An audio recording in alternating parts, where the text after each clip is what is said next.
Sejarah berdirinya Kokam, Komando Kesiapsiagaan Angkatan Muda Muhammadiyah. Kokam adalah salah satu bidang program kerja organisasi otonom dari Muhammadiyah adalah Pemuda Muhammadiyah, yaitu program kerja bidang Kokam dan SAR. Dalam tahun-tahun menjelang KUP Gestapo PKI, kaum komunis mulai berusaha mematangkan kadernya dengan meningkatkan ofensif revolusionernya, dan mulai mengadakan percobaan-percobaan dengan melakukan aksi-aksi sepihak. Pada tanggal 15 November tahun 1961, sekitar 3.000 orang anggota Barisan Tani Indonesia, BTI, mengadakan aksi sepihak menggarap tanah milik perusahaan perkebunan negara secara liar. Aksi-aksi sepihak kemudian dilancarkan oleh PKI. Di banyak daerah mereka meningkatkan situasi revolusioner sebagai persiapan merebut kekuasaan. Peristiwa Bandar Betsi di Sumatera Utara di mana seorang letnan angkatan darat mati dicangkul oleh BTI dan peristiwa itu cukup menyakitkan hati pimpinan angkatan darat. Pancasila diperas menjadi Trisila, Trisila diperas menjadi Ekasila, Ekasila adalah gotong royong. Gotong royong itu terwujud dalam Nasakom. Nasakom adalah singkatan dari nasional, agama, dan komunis. Pemuda Muhammadiyah tidak mendapat tempat di Front Nasional karena ditolak menjadi anggota Front Pemuda. Yang menjadi anggota Front Pemuda hanyalah organisasi pemuda yang berafiliasi dengan partai politik. Untuk mengimbangi kegiatan internasional yang sudah menjurus ke kiri, umat Islam mengadakan Konferensi Islam Asia Afrika, KIAA. Konferensi pendahuluan dilaksanakan pada tanggal 6–22 Juni tahun 1964 di Jakarta. Sedang main konferensi utamanya diselenggarakan di Bandung dari tanggal 6–14 Maret tahun 1965. Baik pada konferensi pendahuluan maupun pada konferensi utama susunan delegasi Indonesia orangnya tetap sebagai berikut. 1. Kiai Haji Dr. Idam Khalid 2. Haji Anwar Cokro Aminoto 3. Haji Asyarcu 4. Kiai Haji Sirajuddin Abbas 5. Kiai Haji Al-Badawi Muhammadiyah 6. Wartomo Dwitjo Juwono, GASBIINDO 7. Haji Aminuddin Aziz, NU 8. Haji Marzuki Yatim, Muhammadiyah 9. Haji Sofyan Siraj, Perti 10. Haji Muhammad Subhan ZE, NU 11. Haji Jafar Zainuddin, Al-Wasliyah 12. Letnan Kolonel Isa Idris, Pusrah Angkatan Darat 13. Syekh Marhaban, PSII 14. Hamid Wijaya, NU 15. Ders Saidan Sohar sedangkan Lukman Harun duduk sebagai Wakil Sekretaris merangkap anggota Practical Working Committee untuk Delegasi Indonesia, HS. Projokusumo dari Muhammadiyah duduk di dalam sekretariat panitia penyelenggara dan ketua seksi pengerahan massa. Seksi pengerahan massa dibagi 2 sub. Untuk subseksi pengerahan massa Jakarta dan subseksi pengerahan massa Bandung. Subseksi pengerahan massa di Jakarta dipercayakan kepada Kuaseni Sabil, Perti, sebagai ketua. Dan Wakil Ketua Suhadi, NU, dan Wakil Ketua Haji Muhammad Suwardi, Muhammadiyah. Kuaseni sebagai ketua tidak dapat berbuat banyak karena di Perti sulit untuk mengerahkan massa.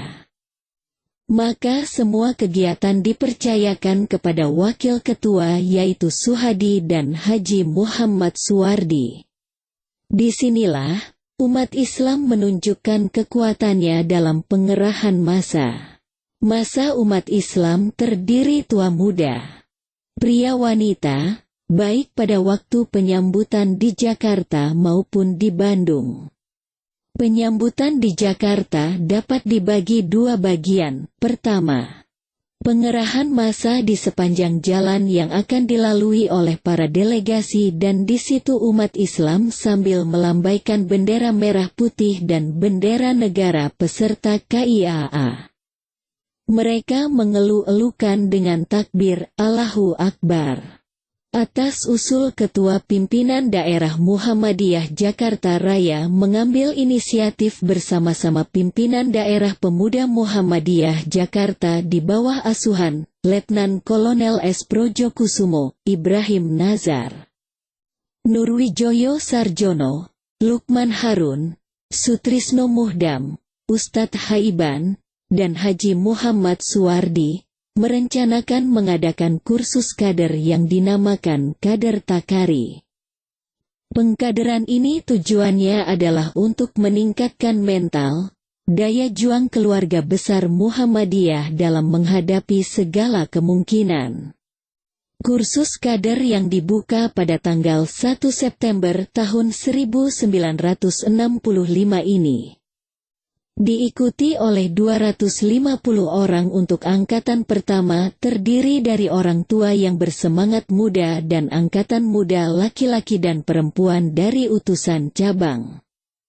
Acara ini diselenggarakan di Aula Universitas Muhammadiyah Jakarta, dan penanggung jawab kursus ini adalah Pimpinan Daerah Muhammadiyah DKI Jakarta. Materi yang diberikan antara lain, 1. Tauhid, 2. Kemuhammadiyahan, 3. Kepribadian Muhammadiyah, 4. Fungsi kader Muhammadiyah dalam revolusi, 5. Front Nasional, 6. Gerakan Massa Revolusioner, 7. Keamanan dan Pertahanan, 8. Revolusioner yang sedang berkembang, dan lain-lain. Orang-orang yang memberikan kursus kader di samping oleh tokoh-tokoh Muhammadiyah sendiri, utamanya oleh 1. H. Mulyadi Joyomartono, 2. Jenderal Abdul Haris Nasution, 3. Jenderal Polisi Sucipto Judodiharjo, 4. Mayor Jenderal Sucipto, S.H. 5. Kolonel Juhartono. Kursus kader berjalan dengan lancar. Pada malam tanggal 30 September tahun 1965 yang memberikan ceramah adalah Jenderal Polisi Sucipto Judodiharjo sampai jam 21.20. Kemudian berikutnya diisi oleh Jenderal Abdul Haris Nasution yang juga membacakan surat nasihat semangat perjuangan melawan komunis dari sesepuh Muhammadiyah Buya Ahmad Rashid Sutan Mansur yang saat itu juga sebagai penasehat rohani TNI Angkatan Darat. Dalam ceramahnya beliau dengan berani menentang ide Angkatan Kelima. Angkatan Kelima tidak lain angkatan tambahan yang tidak termasuk dalam keempat angkatan yang sudah ada, yaitu Barisan Rakyat yang dipersenjatai. Semua yang disampaikan pada peserta kursus memberikan motivasi yang sangat bernilai dan menjadi pedoman bagi mereka. Pada jam 23.30 Jenderal Abdul Haris Nasution meninggalkan lokasi kursus kader. Pada tanggal 1 Oktober tahun 1965, hari Jumat. Pada waktu berita jam 7.15 pagi RRI Jakarta menyiarkan pengumuman gerakan tanggal 30 September. Dari pengumuman itu ditujukan kepada jenderal-jenderal anggota Dewan Jenderal yang akan mengadakan KOUP kepada pemerintah. Kemudian siaran itu diulang kembali pada jam 8.15. Siang harinya pukul 13 kembali disiarkan sebuah dekrit tentang pembentukan Dewan Revolusi dengan mengumumkan sederetan nama orang-orang penting di bawah pimpinan Letnan Kolonel Untung Syamsuri dan wakil-wakilnya Brigadir Jenderal Suparjo, Letnan Kolonel Udara Heru, Kolonel Laut Sunardi dan Komisaris Besar Polisi Anwas. Peserta kursus sudah berdatangan ke Universitas Muhammadiyah Jakarta, seolah-olah tidak terjadi apa-apa. Mereka memenuhi aula menunggu kedatangan pemateri yang mengisi malam itu adalah Mayor Jenderal Sucipto, SH. Kemudian panitia mengumumkan kepada peserta kursus diskurs, pimpinan akan sidang sebentar. Pimpinan yang ada pada waktu itu HS Projokusumo, Drs. Lukman Harun, Sutrisno Muhdam, H. Sujitno, Ustadz Haiban HS, Sumarsono, Imam Samani, Jalal Sayuti, dan Haji Muhammad Suwardi. Mengadakan sidang darurat dan kilat di ruang Rektor Universitas Muhammadiyah Jakarta yang hanya diterangi dengan lilin. Karena pada hari itu semua aliran listrik putus. Setelah semua kumpul di ruang rektor, Lukman Harun memberikan informasi ke Patsa yang hadir, yang isinya apa yang menamakan dirinya Gerakan Tanggal 30 September yang telah membentuk Dewan Revolusi serta mendemisionerkan Kabinet Dwikora sebenarnya adalah suatu perebutan kekuasaan. Menurut informasi yang dapat dikumpulkan yang mendalangi perebutan kekuasaan tersebut adalah PKI DNAIDIP. Negara dalam keadaan bahaya. Presiden dan beberapa perang perwira tinggi hilang belum ada kabar beritanya. Terjadi penculikan terhadap beberapa orang jenderal pimpinan Angkatan Darat perlu disampaikan kepada seluruh pimpinan dan anggota pemuda Muhammadiyah untuk siap dan waspada menghadapi segala kemungkinan.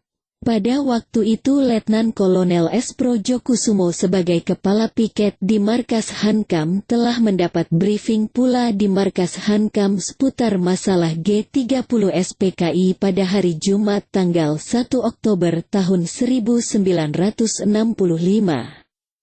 Berdasarkan informasi tersebut maka diambil keputusan atas usul Letnan Kolonel S. Projokusumo untuk perlunya dibentuk Komando Kewaspadaan dan Kesiapsiagaan Muhammadiyah dan kemudian forum mengangkat Letnan Kolonel S. Projokusumo menjadi komandannya dan Universitas Muhammadiyah Jakarta sebagai markasnya. Setelah kebijaksanaan tersebut diambil pimpinan kembali ke aula dan peserta kursus diminta berkumpul ke aula. Skors dicabut Letnan Kolonel S. Projokusumo yang telah diangkat sebagai komandan menyampaikan penjelasan kepada peserta kursus bahwa pemateri malam ini Mayor Jenderal Sucipto tidak bisa hadir karena saat ini negara dalam keadaan darurat. Kemudian menyampaikan informasi-informasi dan atas usul pimpinan dan disambut dengan suara bulat oleh peserta kursus untuk membentuk kesatuan perjuangan di dalam Muhammadiyah Jakarta Raya dengan nama Komando Kewaspadaan dan Kesiapsiagaan Muhammadiyah yang disingkat KOKAM. Tepat jam 21.30 tanggal 1 Oktober tahun 1965 diproklamirkan berdirinya KOKAM. Kemudian Pak Projokusumo selaku Komandan KOKAM mengeluarkan instruksi sebagai berikut. 1. Di setiap cabang Muhammadiyah segera dibentuk KOKAM. 2. Seluruh pimpinan cabang setiap hari harus memberikan laporan ke markas besar KOKAM di Jalan Limau Kebayoran Baru. 3. Angkatan Muda Muhammadiyah di setiap cabang bertanggung jawab atas keselamatan semua keluarga Muhammadiyah di cabangnya masing-masing. 4. Seluruh pimpinan Angkatan Muda Muhammadiyah siap dan waspada menghadapi segala yang terjadi guna membela agama, negara dan bangsa. 5. Mengadakan kerjasama yang sebaik-baiknya dengan kekuatan-kekuatan yang anti gerakan tanggal 30 September. Setelah selesai mengeluarkan instruksi, perintah harian, maka peserta kursus dipersilahkan pulang ke tempat masing-masing dengan sikap waspada. Tanggal 2 Oktober tahun 1965. Informasi-informasi sudah cukup banyak masuk dan telah dapat membaca situasi yang sebenarnya.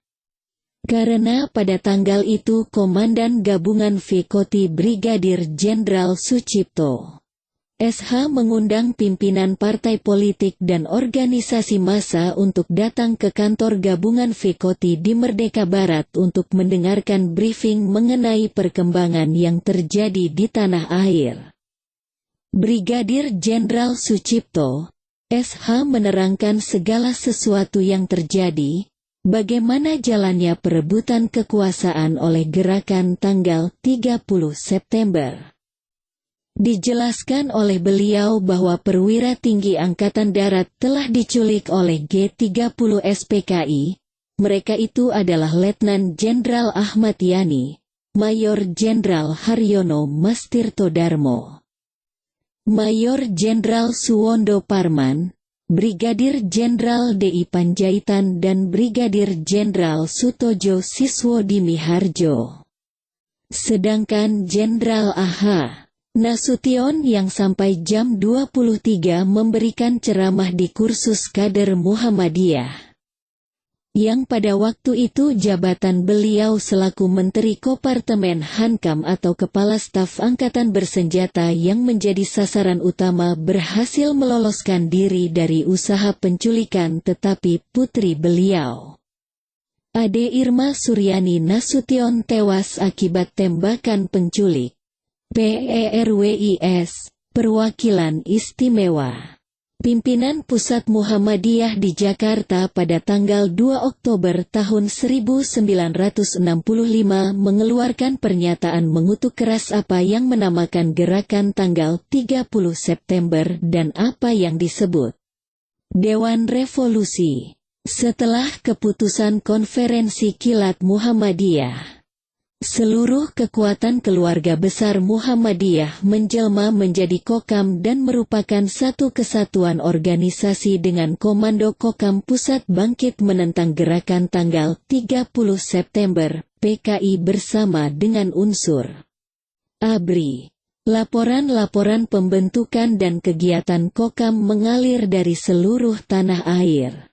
Di Yogyakarta, Kokam juga terbentuk dan menjadi pengawal Muhammadiyah wilayah dan PP Muhammadiyah yang berdomisili di Yogyakarta. Kokam Yogyakarta dengan daya tangkal yang tinggi dapat melaksanakan tugasnya dengan baik, bahkan anggota Kokam dilatih oleh pasukan Baret Merah, RPKAD, dan menjadi anak emasnya Sarwo Edi.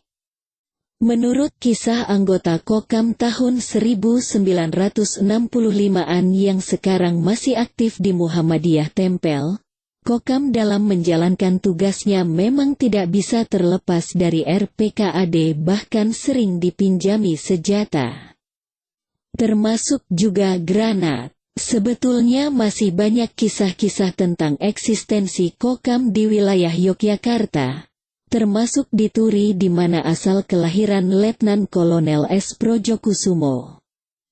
Termasuk juga di Prambanan, anggota Kokam digembleng oleh Subagio HS yang sekarang mantan KSAD. Berdiri pula Kokam Jawa Tengah, mereka mengadakan latihan dan pembinaan kader. Kekuatan Kokam Jawa Tengah berpusat di Pekalongan yang mempunyai satu kompi pasukan inti, yang mendapat latihan dan pembinaan dari ABRI. Di samping Pekalongan, Surakarta juga mempunyai kesatuan-kesatuan Kokam, di antaranya ada pasukan intinya yang diberi nama Fighting Flower, bunga penempa. Kokam di Surakarta juga bahu-membahu dengan ABRI khususnya RPKAD. Pembentukan Kokam Jawa Timur cukup unik. Fachur Rahman pada tanggal 1 Oktober tahun 1965 kebetulan berada di Jakarta. Letnan Kolonel S. Projokusumo mengangkat beliau langsung menjadi Komandan Kokam Jawa Timur. Setelah pulang ke Jawa Timur, barulah beliau menyusun pasukannya. Unsur-unsur perwira Angkatan Darat dan Angkatan Laut di Jawa Timur yang melatih dan membina, bahkan ada yang langsung memimpin kesatuan Kokam. Jawa Timur merupakan daerah yang paling rawan kedua setelah Jawa Tengah. Pernah dalam suatu upacara, barisan Kokam terkena berondongan peluru. Di luar Jawa tercatat yang secara teratur memberikan laporan, antara lain Sulawesi Selatan, Kalimantan Selatan, Sumatera Selatan, Lampung, Riau, dan Jambi. Bahkan Kokam Sulawesi Selatan diberi pinjaman senjata oleh ABRI dan mengadakan camping bersama ABRI. Kokam Lampung bekerja sama dengan pimpinan Perkebunan Negara dan mendapat pinjaman kendaraan Land Rover dan sebagainya.